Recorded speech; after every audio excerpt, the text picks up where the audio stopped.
Originaire du nord de la Corse, le fiadone a pour ancêtre les fiadoni, les flancs italiens. Présent dans les livres de recettes depuis le XVIe siècle, c'est une pâtisserie à base de broche. À l'origine, le fiadone était le gâteau familial corse par excellence, que l'on retrouvait notamment dans la région de Corte. Il apparaissait également lors des fêtes de fin d'année ou pour Pâques, ou encore lors des baptêmes, communions et mariages. Aujourd'hui, on en mange à toutes les occasions. On en trouve dans de nombreuses pâtisseries de l'île. Dans la région d'Ajaccio, on a l'habitude de le faire sur une pâte brisée que l'on appellera l'ambrucciate. Alors, il va vous falloir 400 à 500 grammes de broche, un pot quoi. Le broche est largement diffusé en grande surface de novembre à mai. Mais si par aventure vous n'en trouviez pas, vous pouvez toujours prendre à la place de la ricotta ou de la brousse. Mais alors, attention, ne dites jamais à un Corse, ne dites jamais en territoire corse que vous avez fait un fiadone avec de la brousse. Le fiadone, c'est avec du broche. Ici en Corse, on ne plaisante pas avec le broche.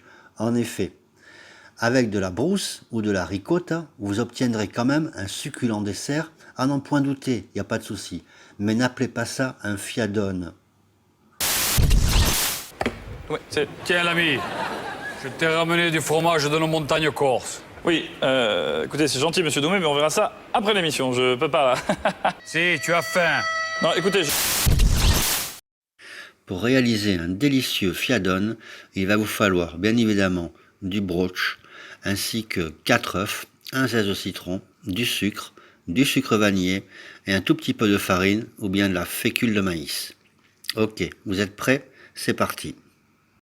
Tout d'abord, battez votre fromage 2 à 3 minutes.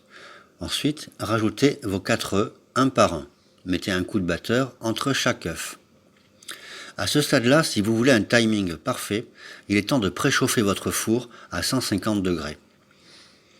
Ensuite, rajoutez une cuillère à soupe de farine ou de maïzena. Incorporez votre sucre et votre sucre vanillé et battez jusqu'à obtention d'une pâte bien homogène. Alors évidemment, moi j'ai utilisé un sucre vanillé parce que j'avais que ça. Il est préférable d'utiliser une gousse de vanille.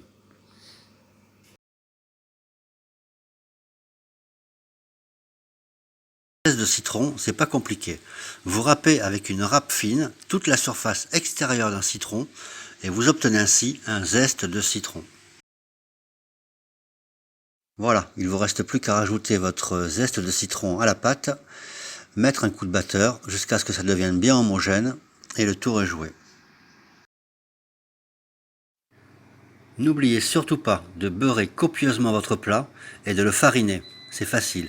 Vous mettez un brin de farine dedans, puis vous tapotez votre plat en l'inclinant dans tous les sens, pour ensuite vous débarrasser du surplus de farine en le retournant au-dessus de l'évier.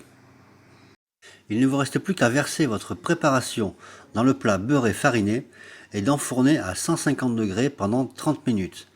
Alors attention, 30 minutes c'est à titre indicatif.